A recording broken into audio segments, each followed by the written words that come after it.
The church bell had struck 6 when Martha Kellum first felt the sand beneath her knees give way to something warmer. Blood, she realized. Her own blood soaking through her skirts into the cold earth behind the assay office. Her baby, lay silent in the flour sack, wrapped tight against the March wind that cut down from the Rockies like a blade. $7. That's what remained of her husband's final wages from the Independence mine. Stage fare to Denver cost $6.50, leaving her 2 bits for what? Milk she couldn't make? A room she couldn't afford? Martha pressed the coins against her palm until their edges bit into her skin. The silver town of Leadville stretched before her in the grey dawn light, its wooden buildings climbing the mountainside like broken teeth. Smoke rose from a dozen chimneys, carrying the scent of coffee and bacon from homes where families woke together, where mothers had husbands who came home at night who didn't die under 1,000 tons of ore. She adjusted the bundle in her arms. The baby hadn't cried since birth, not once. Maybe that was mercy. Maybe that was God's way of making the choice easier. The assay office door remained locked, its painted sign promising to buy silver at 42 cents per ounce. If she had silver, if she had anything left to sell besides the wedding ring that had slipped loose on her finger, too loose now to stay put. Martha stood, her legs shaking from exhaustion and loss. The stage office sat 3 blocks down Harrison Avenue, its yellow lamplight promising escape from this place that had taken everything. First her husband, now her hope. The baby shifted in her arms, a small warmth against the cold morning. She took 1 step toward Harrison Avenue, then another. Behind her, the sand held the impression of where she'd knelt, a small dark stain, the only evidence of what had happened here. The clock in the church tower showed 6:20, 40 minutes to decide. The stage office smelled of tobacco and wet wool. 3 passengers already waited on the wooden benches, a drummer in a checked suit, a widow in black crepe, and a young man whose soft hands marked him as someone's son sent west to find fortune or character, whichever came first. Denver stage, 7 sharp, the clock announced, not looking up from his ledger. $6.50 each way, no baggage over 40 pounds. Martha approached the counter, the flour sack bundle pressed tight against her chest. 1 ticket to Denver. $6.50. The clerk's eyes flicked to her makeshift carrier. What's in the sack? Provisions. The lie tasted like copper in her mouth. She counted out $6.49, leaving her precious last penny. The clerk studied the coins, tested one between his teeth, then tore a ticket from his book. Stage leaves on time. Driver don't wait for nobody. Outside, the church bell struck 6:30. Martha found a seat near the window and arranged the bundle on her lap. Through the glass, she watched Leadville wake, miners heading to the day shift, shopkeepers sweeping their stoops, children running to school with books strapped to their backs. The baby moved again, just a flutter against the flour sack fabric. Martha looked down and found dark eyes staring back at her alert, aware, impossibly knowing for something so new to the world. "She's beautiful," Martha startled. The widow in black had moved to sit beside her, her weathered face kind despite the morning's harsh light. "Your daughter?" the woman asked. The word hung between them like smoke. Daughter. Martha had never spoken it aloud, never let herself think it. The baby was a problem, a burden, a choice to be made, before 7 o'clock. But looking into those dark eyes, she felt something crack open inside her chest. "Yes," she whispered. "My daughter," the widow smiled. "I'm Mrs. Chen. Lost my husband in the mines last winter." She gestured toward the window, where the Independence mine's headframe rose black against the sky. "These mountains take our men. Leave us to figure out the rest." The stage door opened with a bang, letting in cold air and the scent of horses. The driver stepped inside, his face red from wind and whiskey. "Denver stage! All aboard! Who's coming aboard?" Martha stood, her legs unsteady. The baby, her daughter, made a small sound, the first she'd heard from those tiny lungs. Not quite a cry, more like a question. Mrs. Chen touched her arm. "Child's asking if you mean to keep her." The words hit like a physical blow. Martha looked down at the bundle in her arms, at the dark eyes that seemed to see straight through to her heart. The driver cleared his throat. "Clock's ticking, ladies. Road don't wait for nobody." Martha, borrowing Mrs. Chen's steadiness, stopped at the threshold. The baby's small hand had worked free from the flour sack, 5 perfect fingers curled against the morning air. She thought of her husband James, crushed 3 days past in Tunnel 7, how he'd placed his palm against her swollen belly and whispered, "We'll call her Hope." How he'd saved every penny of his mining wages, hiding them in a tobacco tin under their bed. "For the baby's future," he'd said. "For our future." The future. Martha looked at the stage, at the open door that led to Denver and anonymity, and the chance to start fresh without the weight of another life in her arms. Then she looked down at her daughter, for that's what she was, wasn't she? This small breathing piece of herself and James. The choice wasn't about money or stages or even survival. It was about whether love was stronger than fear. Martha stepped back from the stage door. "I'm not going," she said. The driver shrugged. "Your ticket's paid. No refunds." "I understand." Martha moved to the counter where the clerk still bent over his ledger. "Sir, I'd like to send a wire. Telegraph office is 2 blocks up Harrison, but it don't open till 8. "Then I'll wait." Mrs. Chen gathered her black skirts and stood. "Child, what are you planning?" Martha looked down at her daughter, who had gone quiet again, those dark eyes fixed on her face with what seemed like patience. "I'm going to ask for help," she said, "from people who understand what family means." Through the window she could see the edge of town where the Cheyenne sometimes came to trade, where a painted horse might stand patient in the snow, waiting for its rider to finish whatever business brought him to the white man's silver camp, where someone had been watching. The telegraph office key tapped out its message in sharp bursts. "To Charles Kellum, Denver.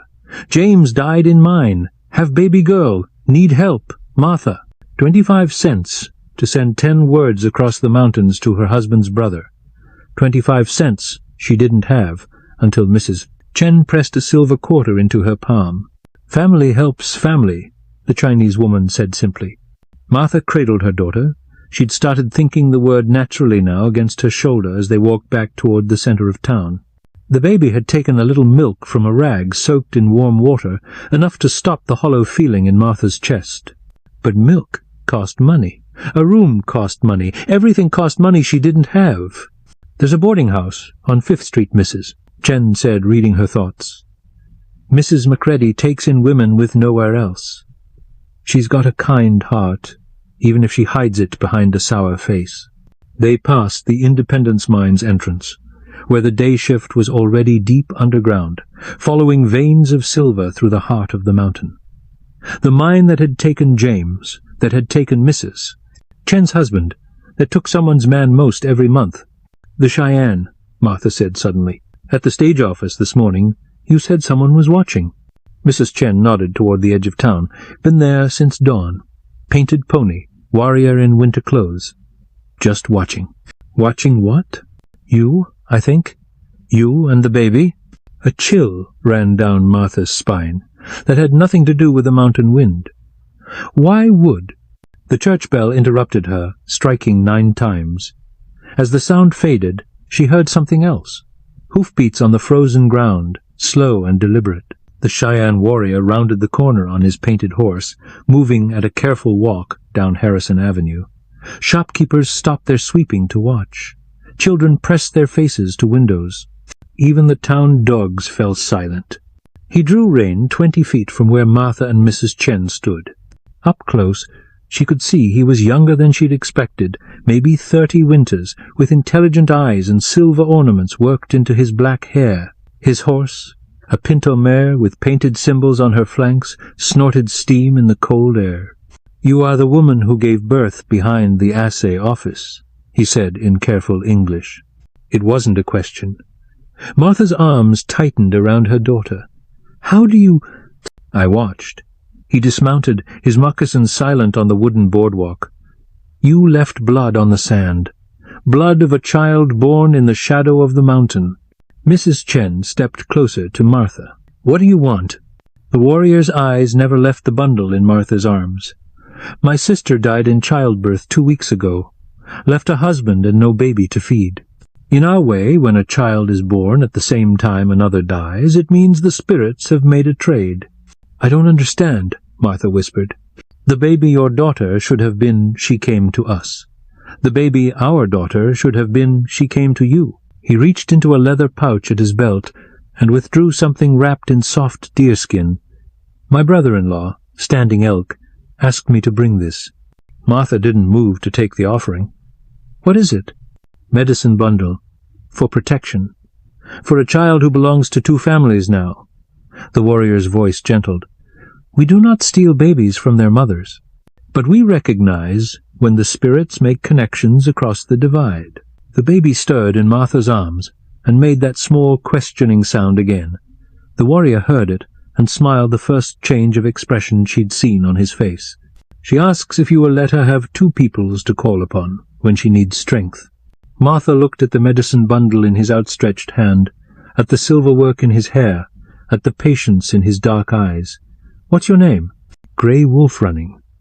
My brother-in-law is Standing Elk. We camp 3 miles up the valley when the silver men allow it. And if I take this, you take nothing. You acknowledge something that already island." He pressed the bundle into her free hand. "When she is old enough to ask questions about who she is, you will have answers."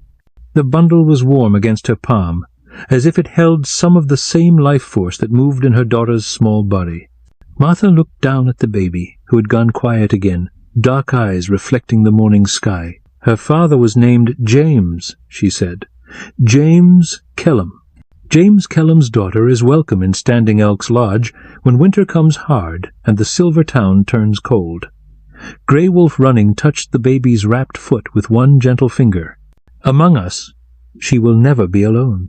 The church bell struck noon as Martha walked through Leadville Center with her daughter in her arms and the medicine bundle tucked safely in her coat pocket. The telegram response had come at 11:30. "Coming on. Evening train. Bring baby. Charles." Help was coming. But more than that, sitting in Mrs. McReady's boarding-house parlor with Mrs. Chen beside her, and the promise of Standing Elk's protection warming her chest, Martha finally understood what Grey Wolf Running had meant about connections across divides. Her daughter would never be alone. The boarding-house door opened, bringing cold air and the sound of boots on the wooden porch. Mrs. McReady appeared in the doorway, her face creased with the particular worry that came from watching other people's troubles. "Martha Kellum? There's men here to see you. Say it's about your husband." Martha's blood chilled. She looked through the lace curtains and saw 2 figures on the porch, one in a mine supervisor's coat, the other in the blue uniform of a territorial marshal. "Mrs. Kellum?" The supervisor stepped inside, hat in hand. "I'm Ford from the Independence Mine. This is Marshal Webb." The marshal touched his hat brim. "Ma'am, we need to talk about your husband's accident." "James is dead," Martha said quietly. "What more is there to discuss?" Ford and Webb exchanged glances. Ford cleared his throat. "Ma'am, there's some question about irregularities in the mine records. Your husband's final shift, the tunnel he was working, the timing of the collapse." "What kind of irregularities?" Mrs. Chen asked sharply. Marshal Webb stepped forward. "Mrs. Kellum, we have reason to believe your husband may have discovered something in Tunnel 7. Something worth killing for." The words hit Martha like a physical blow. She clutched her daughter closer, the baby's warmth, the only steady thing in a world that had suddenly tilted sideways. "You're saying James was murdered?" "We're saying the evidence suggests it," Webb replied. "And if that's true, you and your baby might be in danger." Through the window, Martha could see Grey Wolf Running sitting motionless on his painted horse at the edge of the boarding house yard, watching, waiting. "What evidence?" she asked. Ford pulled a folded paper from his coat. "This was in your husband's coat pocket when we found him, hidden in the lining." Martha unfolded the paper with shaking hands. It was a hand-drawn map of the mine tunnels, with one section marked in James's careful script. "Silver vein, pure ore tunnel, 7 extension, tell no one until we can file claim." "He found a new vein," she whispered.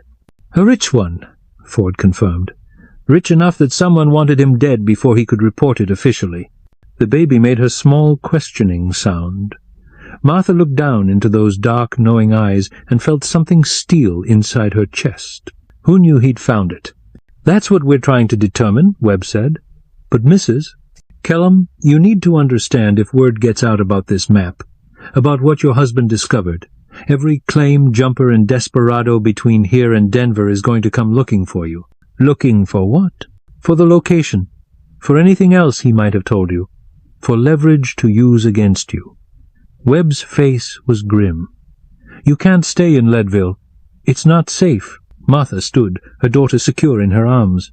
Through the window, she could see that Grey Wolf Running had been joined by 2 other riders.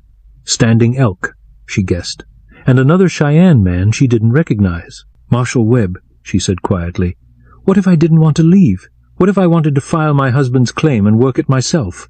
Webb and Ford both started talking at once, their voices overlapping in a chorus of impossibility. Woman alone, dangerous work, claim jumpers, no legal standing, think of the baby. Martha let them talk until they ran out of words, then walked to the window. Grey Wolf Running met her eyes through the glass, and nodded once. Behind him, Standing Elk raised his hand in what might have been a greeting or a promise. "Gentlemen," she said, not turning around, "I appreciate your concern, but I think my daughter and I have more protection than you realize." She opened the window and called out in a voice that carried across the yard, "Grey Wolf Running, would you ask Standing Elk if his offer extends to a silver mine claim?" The warrior's smile was answer enough. 3 months later, Martha Kellum stood at the entrance to the Little Star mine named for the daughter, who slept peacefully in a Cheyenne cradleboard nearby, watching the morning shift emerge from tunnels that now produced silver at a rate that made even stoic-men go quiet. The operation ran like clockwork. Cheyenne workers who moved through the deep passages with the silent grace of people who understood stone and darkness. Chinese miners whose generations of experience with hard rock and dangerous conditions had proven invaluable, and Martha herself learning to read silver veins like scripture, finding in them the story of what the mountain was willing to give and what it demanded in return. The claim had proven even richer than James suspected, rich enough to build the frame house that now stood where her tent had been, its windows facing both the town of Leadville below and the Cheyenne camp up the valley, connecting 2 worlds with the simple act of architecture. Rich enough to send monthly payments to Charles in Denver, along with letters explaining why she would never need his charity, only his continued friendship. Rich enough to employ Mrs. Chen as bookkeeper, and pay Miss McGready handsomely for the meals that appeared 3 times a day, carried up the mountain by boarding-house residents who had become something like extended family. But the real wealth lay in watching Little Star reach eagerly for Grey Wolf Running's silver hair ornaments when he came to report on the day's progress, or seeing Standing Elk teach her the hand signs that meant hungry and sleepy and happy to see you in the Cheyenne way. The baby was growing strong and alert, her dark eyes taking in everything with the kind of focused attention that suggested she would be formidable when she grew into whatever she was meant to become. Martha opened the letter that had arrived on the morning stage, another missive from Charles, still offering sanctuary in Denver, still unable to quite believe that his sister-in-law had become one of the most successful mine owners in Colorado. His latest letter was different, though, filled with newspaper clippings about the Lady Silver Queen of Leadville and expressions of amazement at how quickly her operation had grown from a single claim to a complex enterprise that employed workers from 3 different communities. "The territorial governor himself has asked about meeting you," Charles had written. "There's talk of you testifying before Congress about mining practices and labor relations. Martha, you've become famous. Famous." Martha folded the letter and tucked it into the medicine bundle, next to the map James had drawn and the first silver nugget pulled from Tunnel 7's extension. Fame was less important than the fact that Little Star would grow up in a world where her mother's name meant something besides desperation, where her mixed heritage was seen as strength rather than complication, where the connections forged in tragedy had grown into something beautiful and lasting. She lifted her daughter from the cradleboard and walked to the edge of the claim, where she could see both worlds spread out below and above. Leadville with its busy streets and smoking chimneys, The Cheyenne camp with its painted lodges and grazing horses, and the mountain itself scarred by mining but still magnificent, still holding secrets that would take lifetimes to uncover. "See that little star who bridges," she whispered against the baby's dark hair. "That's your inheritance. Not just the silver, but all of it. The town where your father worked, the people who helped your mother learn to be strong, the mountain that gave up its treasures so you could grow up free." The baby made her questioning sound, and from the direction of the Cheyenne camp came the answer: Standing Elk, singing one of the morning songs that meant safe journey and good fortune, his voice carrying across the valley with the assurance of someone who had found reason to believe in happiness again. Martha smiled and headed back toward the house, where account books waited and supply orders needed reviewing, and a dozen small decisions would shape the day's work. Behind her, the sand that had once held the impression of a desperate woman's knees now supported the foundation of an enterprise built to last through booms and busts, through the changing seasons of little stars growing up, through all the years when a daughter would need to know that she came from people who had faced impossible choices and somehow found the courage to choose love over fear, hope over desperation, connection over isolation. On the horizon, storm clouds were building the kind of weather that would bring snow by evening and make the mountain roads impassable for days. But Martha felt no concern as she watched the dark sky gather. The house was well stocked with food and firewood. The mine was secured against cave-ins and flooding. And most important of all, Little Star would weather whatever came next, surrounded by people who had claimed her as their own across every boundary that mattered.